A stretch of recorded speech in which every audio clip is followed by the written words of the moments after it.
Kasada, upacara ritual adat Tengger di Bromo, by Didik Eka Diana. Siapa tak kenal dengan masyarakat Tengger? Masyarakat yang hidup di lereng pegunungan Tengger ini konon banyak menarik perhatian para budayawan bahkan wisatawan mancanegara. Tak ubahnya, masyarakat suku Naga di wilayah Tasikmalaya, begitu pula suku Baduy di kawasan Banten. Mereka tergolong unik dan masih mempertahankan kehidupan yang begitu terikat pada tradisi. Suku Tengger berasal dari dua tokoh kerajaan Majapahit. Ketika itu, Brawijaya mempunyai putri bernama Roro Anteng. Putri ini dinikahkan dengan Joko Seger, seorang pemuda yang masih keturunan Brahmana. Ketika agama Islam mengembangkan pengaruhnya di Pulau Jawa, sebagian rakyat Majapahit yang setia kepada agama Hindu melarikan diri ke pegunungan di kaki Gunung Bromo. Kelompok Majapahit ini dipimpin langsung oleh Joko Seger dan Roro Anteng. Kombinasi kedua tokoh tersebut akhirnya berubah menjadi akronim Tengger, yaitu Teng berasal dari Roro Anteng dan Ger berasal dari Joko Seger. Cikal bakal masyarakat Tengger beragama Hindu. Untuk itu, tradisi agama ini masih terkesan kental. Setahun sekali, warga Tengger mengadakan upacara atau ritual keagamaan di puncak Gunung Bromo dan lautan pasir.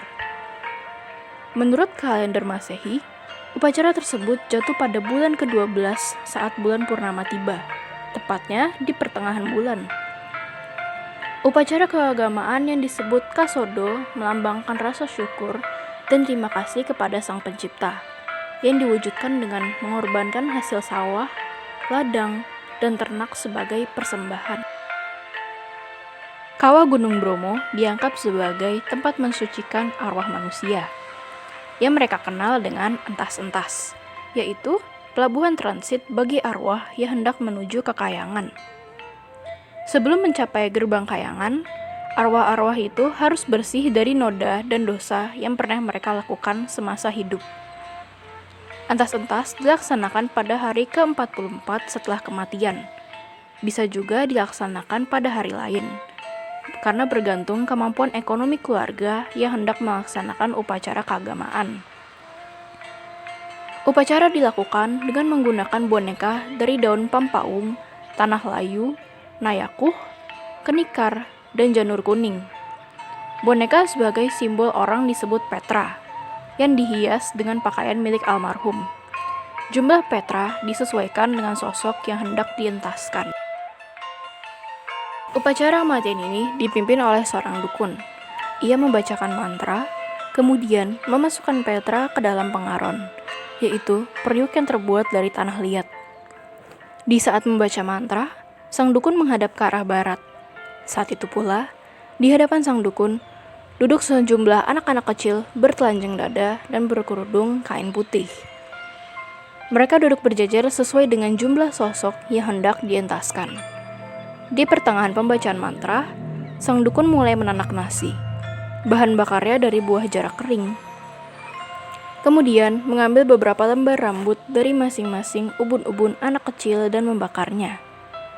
Selanjutnya, kerudung putih tersebut diberi jarum sambil ditaburi beras di kepala anak-anak kecil itu. Upacara terkesan unik.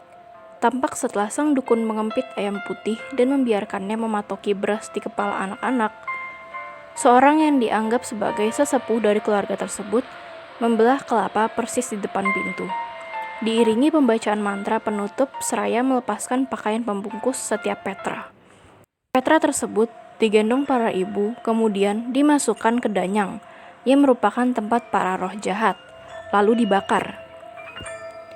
Sesudah itu, mereka membawa iber-iber berupa ayam yang dimaksudkan sebagai pengganti mayat dalam ngaben, seperti dilakukan di Bali.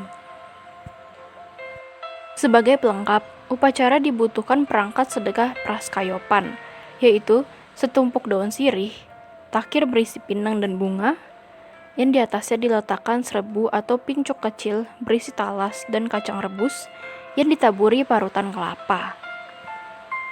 Bagian atas praskayopan ditaruh beberapa busana, kemudian dinaikkan ke loteng bersama kelontongan dengan diiringi mantra. Malam harinya, Gamelan ditabuh bertalu-talu. Dilanjutkan dengan permainan teka-teki dan sodoran, dan diakhiri dengan doa. Barulah sang dukun membagikan uang logam ke peserta upacara. Uang logam tersebut dimanfaatkan sebagai jimat, yang sebelumnya harus menukar dulu dengan uang logam lain yang hendak disimpan di keluntung.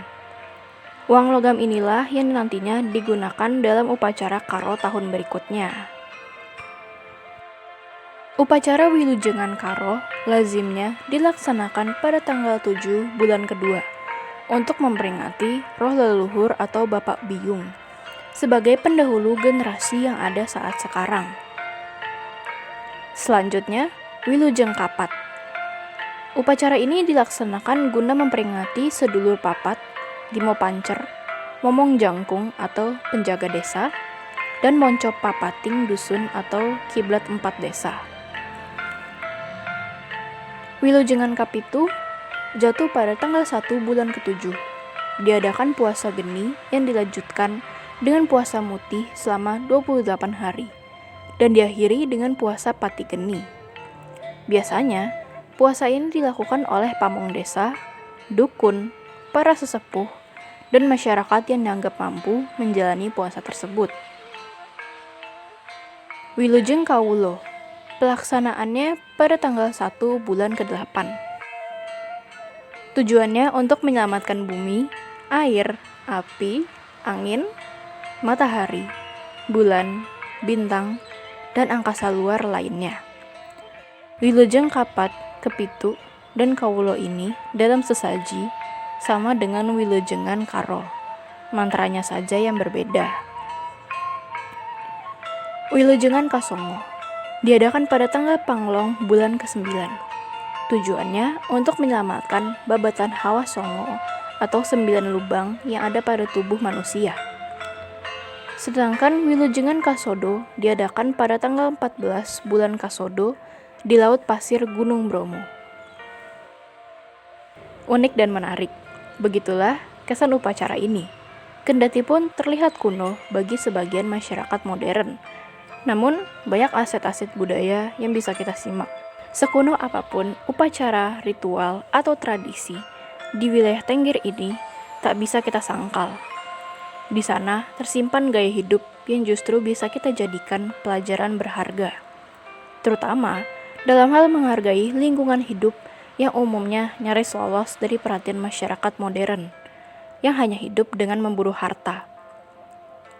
Sebagai aset wisata, kelestarian budaya masyarakat Tengger perlu dipertahankan, bukan hanya sebagai figur atau tontonan menarik, melainkan sebagai museum hidup yang menyimpan nilai-nilai sejarah.